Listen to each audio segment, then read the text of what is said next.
the Dolphins and Patriots. I mean, Miami's 8-7. They have been absolutely faltering the last 3 or 4 weeks. The Patriots up and down and up and down, and I mean, somehow, some way, both teams are sitting here looking at a wild card spot, like within, I guess, within their grasp, so to speak. But Teddy Bridgewater is expected to start this game. So, Kyle, with you as the native Patriots fan, and with this game having so much weight for the playoff berth for both teams, who do you think is going to win this game and why?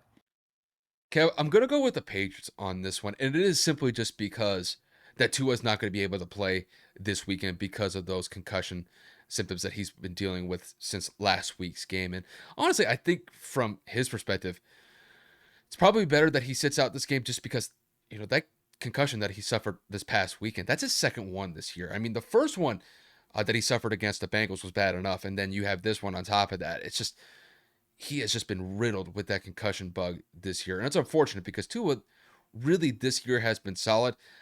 But these last couple of weeks, the Dolphins have taken a major step back when they looked like they were a team that could have potentially been in first place or at least could have been competitive for that number one spot in the AFC East. It's just they've taken some steps back. They've lost some games, some close, some were absolute blowouts. But I think in this game, I just don't really have a lot of faith in the Dolphins to be able to go up against this Patriots defense to put up enough points with Teddy Bridgewater leading the way. And there have been times where Teddy's gotten some starts this year, coming in relief for Tua when Tua was dealing with an injury, and didn't really do anything to excite me. Didn't really do anything that would put the Dolphins in a position where they could win the game outright.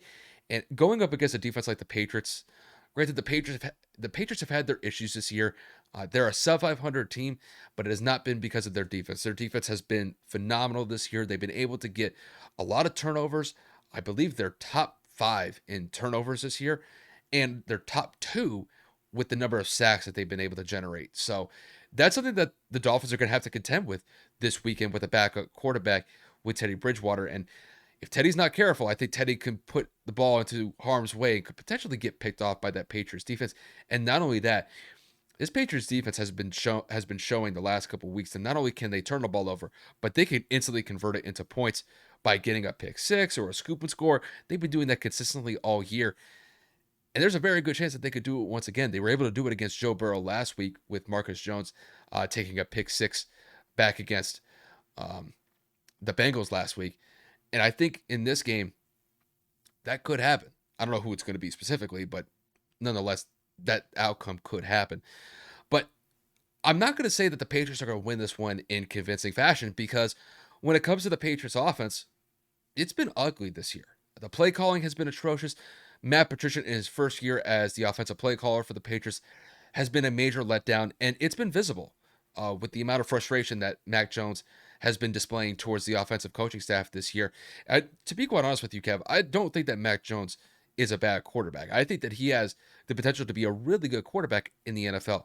But you could tell that his regression this year is not based off of what he's done specifically with just his decision making. I think a lot of it's been predicated on just the inadequacy or the incompetence that the Patriots coaching staff has put him in as far as the position is concerned. Now, that's not to say that Mac Jones doesn't make mistakes and he's, perfect in that regard. He's made plenty of mistakes, but I just don't think that the Patriots offensive coaching staff has put him in a position to win consistently this year. And, the numbers kind of reflect that. He's kind of had a down year this year compared to last year and his rookie year. But I think he will be able to do enough against this Dolphins defense. I'm not saying that he's going to go out there and light it up like Patrick Mahomes, where he puts 3 or 4 touchdowns on the board. But if he could just play consistent football, if he plays within himself, completes around 65 to 70% of his passes, which he's been doing somewhat consistently this year. In some cases, there have been some games where he can complete like 85 to 90% of his passes. So I think there's definitely some possibilities for him to definitely get on the scoreboard, maybe hitting up guys like Jacoby Myers or Kendrick Bourne or Hunter Henry. I think that there's definitely going to be opportunities available for him. It's just, what is the play calling situation going to be like for the Patriots this week? And I think that's what it's going to come down to. If the Patriots play calling is on point, or if it's just consistent in moving the offense forward, I think the Patriots win this game. I'm not going to say it's going to be a blowout, but I think they're going to win somewhat comfortably in this game. I think this is really one of those games where I think the Patriots defense is the primary factor in why the Patriots win this game.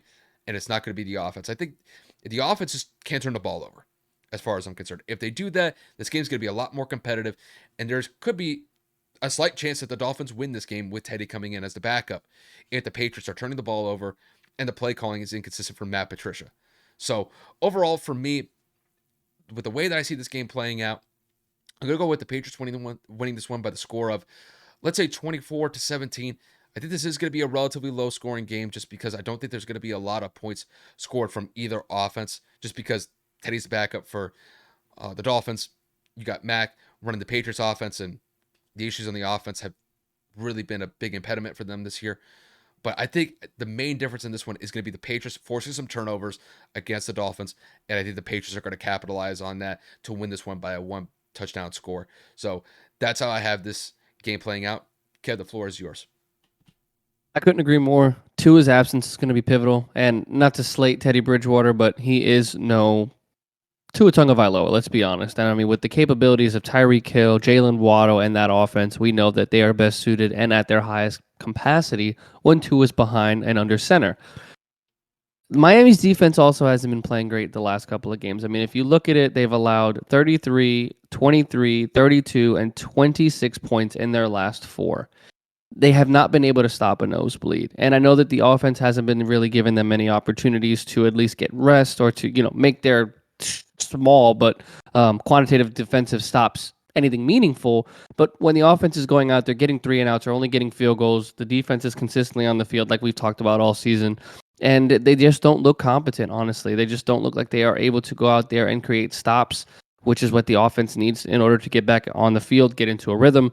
And unfortunately, with the Patriots defense being as good as they are, I think that they are going to struggle with them being on their second string quarterback. And then, of course, with their inability to run the football. We know that Mostert was able to get a lot of yards against Buffalo, but for whatever reason, they abandoned the run game early against Green Bay. Mostert and Wilson were just kind of like left behind, and it was just completely confusing. So Mike McDaniels has been a great offensive-minded coach, but in terms of having to rotate through quarterbacks, having to go through consistent changes on the offense as well, he does look like he is struggling as well as the team as a whole, whereas Bill Belichick, he's been in the same MO, same mindset. It's going to be Mac Jones. We're going to run the football, and we're going to play good defense. And this is going to be in Foxborough, so I am hoping that this is going to be at least competitive. I would like the Dolphins to come out on top for the sake of my brother, but I just don't see that happening. So I'm going to agree with Kyle. I think this is going to be a lower scoring game because the offenses of both teams are pretty lackluster recently, especially for Miami. But with the big playability of Tyreek Hill and Waddle, I'm not going to go out there and say Miami gets blown out just because it takes one deep pass to get right back into a game. So I'm going to say that this is going to be not a 3-point game. I'll say this is probably going to be 7. I got the Patriots 24-17 here, but the Dolphins put up a fight in the end. I'm hoping that they make it competitive, man, because it would just be a shame to go out and lose 5 in a row to end the season after last year, then winning 7 in a row to end their season. So it would just be a tale of 2 different years, and it just wouldn't be a good look for Miami as a whole.